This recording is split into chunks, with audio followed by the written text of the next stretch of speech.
They are the restaurants that we cherish and hold a special place in our hearts, where warm and welcoming staff greet us with a smile and make us feel like cherished guests. These are the establishments that whisk us away on a culinary adventure, and no detail is overlooked in offering extraordinary dining experiences. It is where we choose to toast our achievements and celebrate milestones with our loved ones. They are the distinguished restaurants of North America, and every DiRōNA has a story. Meet Chef Micheal Smith, the culinary genius behind Farina, one of Kansas City's premier dining destinations. Trained in France, Chef Micheal brings a deep appreciation for classic European techniques, which he masterfully combines with modern Italian cuisine at Farina. His innovative approach and dedication to using the freshest ingredients have made his restaurant a favorite for food lovers near and far. With a career rooted in culinary excellence, Chef Micheal continues to elevate Kansas City's dining scene. Welcome to another episode of Every DiRōNA Has a Story. Today with me, another great guest, restaurateur, author, and chef Micheal Smith from Farina in Kansas City, Missouri. Chef Micheal, thank you for joining me. Pleasure to be here. Now, I know Kansas City's not your first stop along the way as a chef. Tell us about your history, why you made your way into the industry, and tell us where you really honed your skills. Well, in the 70s, I was graduating from high school, 79, and I was interested. I had been in the restaurant business from the time I was 12 years old because my mother was running seafood restaurants that were very similar to the Red Lobster concept. And so I had been in the business for a little bit already, but thinking about a chef career back in the late 70s was you were going to be a chef at a hotel, a chef at maybe a resort in the Caribbean would be the best. Maybe you were going to be in a retirement home or a country club. And those didn't sound very appealing other than maybe being in the Caribbean. And so I went and got a college degree in psychology. And then when I graduated from college, I ran into a French chef in Denver, Colorado. And I moved up there to work in his French restaurant. And he said, I applied to the CIA and I was accepted. And I told him, and he said, if you'll stay with me, I'll teach you everything I know. And so he goes, and I'll pay you $6 an hour. And I'm like, oh, yeah, awesome. I'll take it. Anyway, I worked with him in Denver, and then he moved back to France in Nice, Cassis, in those little villages, towns, cities. And so I followed him there, and I worked almost 5 years over there with him. And that was really an eye-opener and a good training ground for capturing good technical culinary skills. I didn't go to culinary school. So that was my school, was working in France and working with Jean-Pierre Lelièvre. Fantastic. And then on your return, was it Chicago as well, where you certainly have some great history?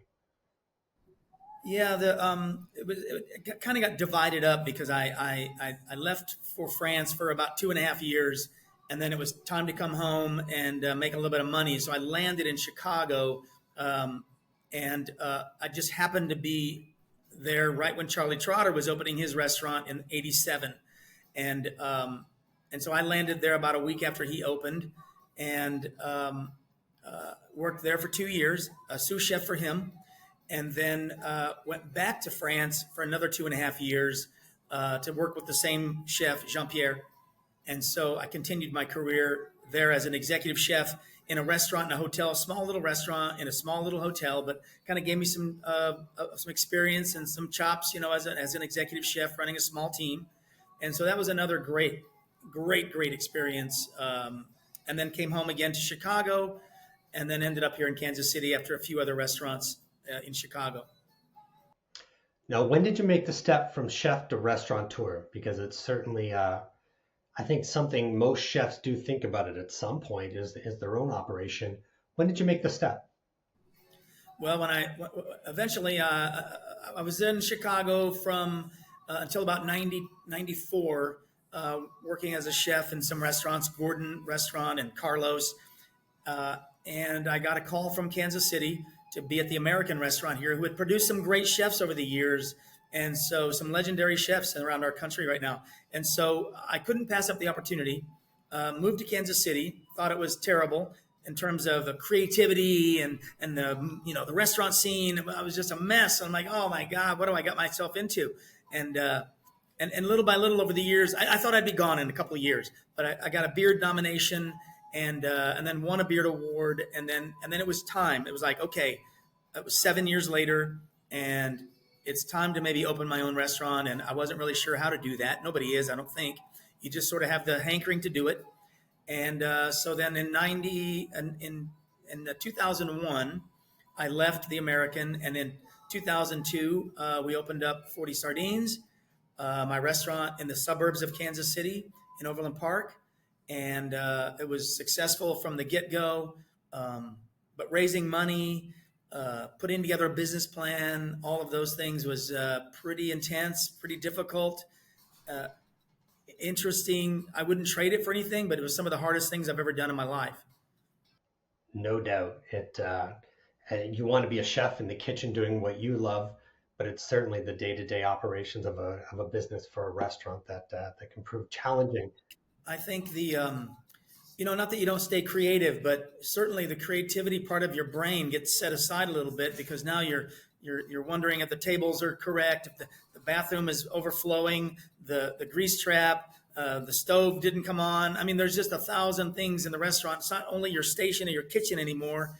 It's the entire restaurant. It's the staff. Someone called in, so it is kind of crazy when it's just yours, and now every burden is on you.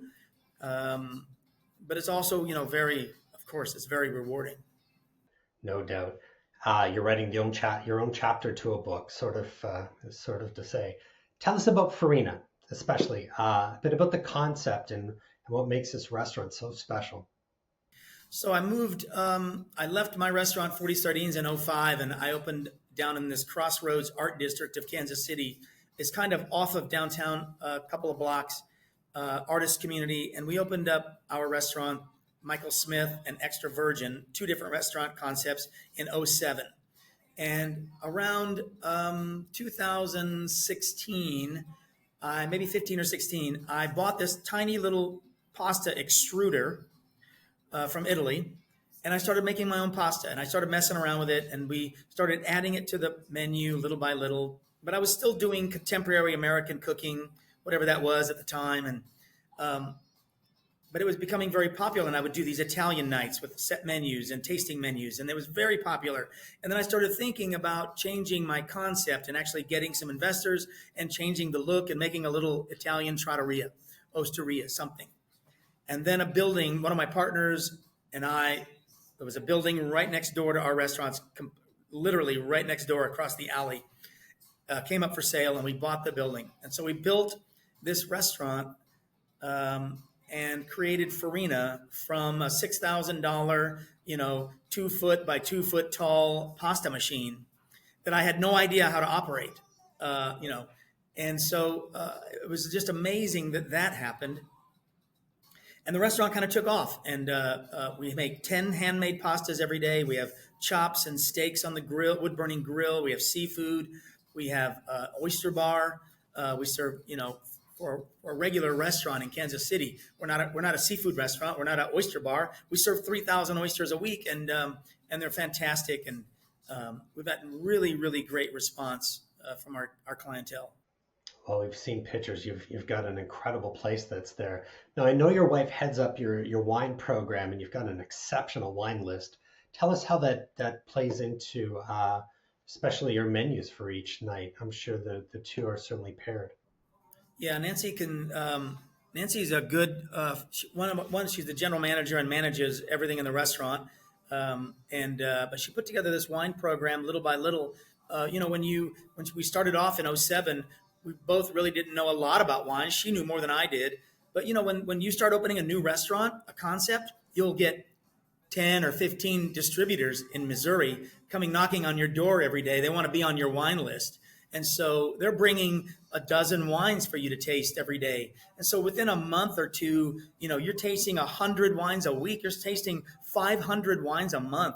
And so her palate just exploded and changed. And she really, really absorbed this process of learning about wines from all over the world. And we mostly stay with Italian wines on the list. But of course, we have Napa Cabs. Kansas City loves Napa Cabs. They love Pinots from both Oregon and Washington, and Sonoma, obviously, in Napa. But there's some big dogs around town. We sell a lot more Italian than we thought we would. We weren't really sure how the customer base would really react to a large Italian list. But of course, we have a lot of big dog Napa Cabs and Pinots too. So not only do you have the pleasure of working with your spouse every day, which I do as well, and I wouldn't trade it for the world. It's incredible when the two of you get to work together towards goals and such. It's a remarkable thing that so many don't have the ability to do. But you're also now working with your daughter Misha, who's there in the kitchen with you. That's true. And I totally agree with you of working with my wife. She's incredible. We make a great team. She's front, I'm back. We're both have the same work ethic. It's pretty incredible. We share ideas all the time. And so I'm really fortunate. And not everyone can work with their spouse, but I happen to be able to do that. And it's awesome. And now my daughter, who is 27, and she's worked for me in my other restaurants over the years. And so now I've just moved her to Farina, and she's one of my sous chefs, and she's done a nice job. She's young in the business, and so her knowledge of overall world cuisine or Italian cuisine is maybe light right now because of her overall experience. And I think the only way you learn more about food is traveling all over the world, eating and spending time in the business. So that's against her right now. But all the other soft skills of learning to build a team and communication and getting a team to follow you into your work day and to execute at a high level. Those are things that are hard to teach. You can teach a cooking skill, a dicing skill, a saute skill, a braising skill to anyone.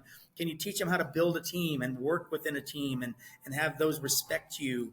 And so she's done a really incredible job of that. And I had no idea that she would know how to do those things. You just, you coach and develop. And so she's become a really good manager, and that's what I'm proud of. She'll learn all the food stuff. You just can't, if you're around food and we eat all day long and we travel, you can't help it. You're in it. Now you've taken experiences in France, working through Chicago, working within Kansas City, as well as owning your own restaurant, and you've put together a real incredible cookbook, rightfully called Farina the Cookbook. Tell us a bit about the book. Well, so when COVID hit in 20, I told my partner, I said, well, I'm going to spend a few weeks putting together all my recipes, and maybe someday a good publisher will publish a book with me. But that's just not true. They want a lot of they want chefs that are going to that are high profile, are going to sell 100,000 copies. And so we self-published, and my partner said, if we survive COVID and we get out of this and we're healthy again, let's do a book. And so we published that book. It came out in November 2 years ago. So in 23, I think, or 22. And we just put down some of the foods that were very popular at Farina right now, or at the time. We change our menu a lot during the season, of course, summer, fall, winter. But there's always some staples. The Four Kings of Rome is a big deal. I wanted to have these pastas on the menu at all times. And then I could have a set of creative menu pastas. But the Four Kings of Rome kind of got everything rolling. And they're, the matriciana, cacio e pepe, carbonara. And I put bolognese on there, even though it's not from Rome. The fourth Rome pasta is gricia, which is just guanciale and pasta. And I thought, that's not going to be a big seller in Kansas City. So I put bolognese on the menu, hoping nobody would catch me. I've had a few people test me on it, and I agree with them. I'm like, you're right, it's not from Rome, but hey, this is Middle America. Now, tell us about other restaurants. I know you're involved in other establishments, whether you're putting them together now or plans for the future. What else is happening for you in Kansas City? So we have right next door to us. So we have on our block. We have all the buildings. There's only two. We have two restaurants. One's Extra Virgin, and one is Farina. And the extra virgin space is a Mediterranean, Eastern Mediterranean tapas meze restaurant, wood burning oven, wood burning grill. And then we have we're just opening on next week on Friday. We're going to be opening a grab and go store with all of our pastas and pasta sauces and soups and salads and sandwiches. And it's on the corner of our other restaurant as well. So we've got 3 concepts on one block. And so we own the block, and we just it's easier to run these multiple units when they're right next door to each other. So that's kind of fun. So DiRōNA has been around since, we talk about the Holiday Award, 1952, rebranded as DiRōNA in 1990. Kansas City was represented almost since the beginning by Jasper's Restaurant, Lydia's as well in Kansas City. Farina was the next, though, in 2024. This is your first year with the DiRōNA Award, am I right? Yes, first year of the DiRōNA. And I just remember whether I was in New York, LA, San Francisco, Chicago, I would eat at restaurants, or I can't remember if some of these restaurants had them. If Gordon had them back in the day, it was a very popular restaurant for 40 years in Kansas, in Chicago, and Charlie Trotter. But I would see this award, with the symbol of the head on the award. I would see it on walls, as you walk into these restaurants. It's in their foyer, or it's in the hallway to the bathroom, or whatever. And I would see it, and I always sort of wondered what it was back in the day. And then I knew that Jasper had it when I moved here, and I can't remember if the American had it at one point. But there's been some restaurants over the years I've seen, and I always thought it was a pretty cool award.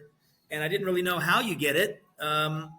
But then they announced us as a winner, and I'm thinking, okay, that's awesome. Thank you. Well, it's well deserved. You've built something pretty special in Kansas City. Most importantly, you've built it with your spouse, with Nancy, and incredible to have your daughter now with you there working under Farina as well. So I know that must be a heartwarming feeling when you get to work every day with 2 of the probably most important people in your life. So congratulations on your success at Farina. We at DiRōNA wish you nothing but the best with that restaurant and everything that seems to be happening on the block. It's a pretty incredible feat.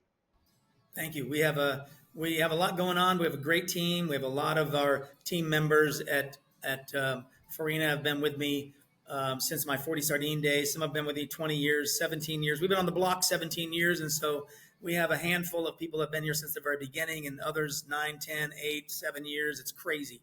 It's great loyalty. It's a great team. Yeah, we're proud. We're proud to be DiRōNA winner. Fantastic to hear. Chef Micheal, thank you for joining me today. It's been a pleasure chatting with you. Thank you very much. Enjoy your day. Thank you, everyone, for joining us for this episode of Every DiRōNA Has a Story. Have a great day.